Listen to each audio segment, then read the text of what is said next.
Improve your writing by using embedded clauses. An embedded clause is a subordinate clause which has been written in the middle of the sentence. It is usually separated from the rest of the sentence by 2 commas. Embedded clauses are a great way of adding more information to your sentences. Let's find out how. The cyclist had a puncture. A perfectly good sentence this, although there is very little information here. All we know is that the cyclist has a puncture. Let's drop in an embedded clause. The cyclist, who was winning the race, had a puncture. The embedded clause has given me more information, and this has changed how I am imagining the sentence.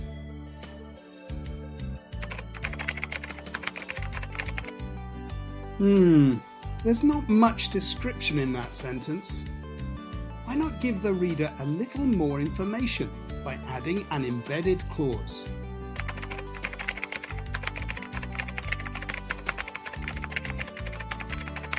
That's much better.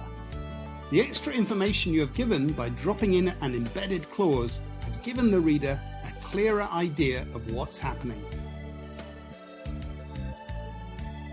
Top tip when working out when you can drop in your embedded clauses. When you use a noun towards the start of your sentences, think about inserting an embedded clause. Look out for the clue words.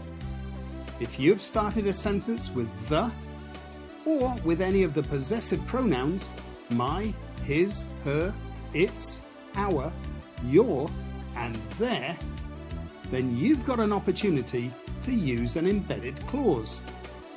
Let's see this in action. Example 1.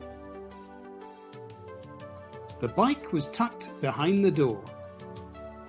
There's a clue word, the, and right next to it is the noun. Let's drop in an embedded clause to tell the reader more about the bike. The bike, which was old and rusty, was tucked behind the door. Always check that you've remembered to surround the embedded clause with commas. There's one, and there's the other.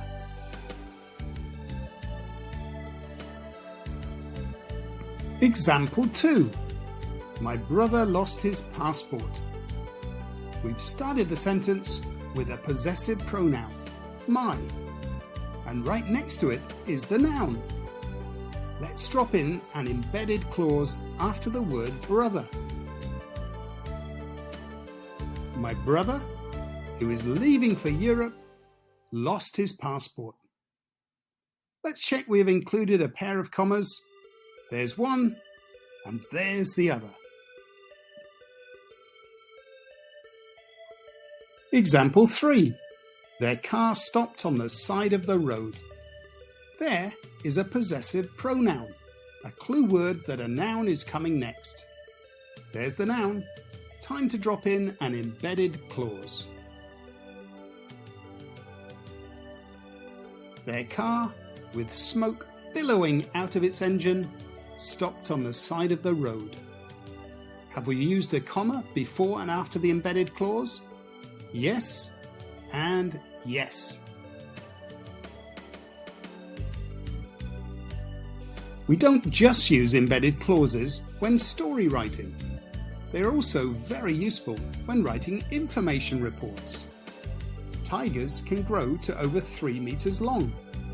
This time, there is no possessive pronoun, but the sentence starts with a noun, so there is an opportunity for an embedded clause after tiger.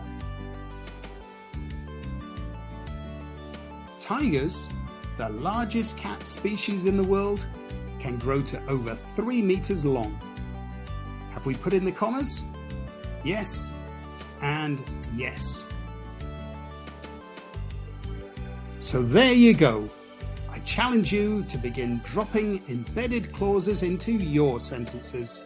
It will turn simple sentences into complex ones and will make your writing so much more interesting to read.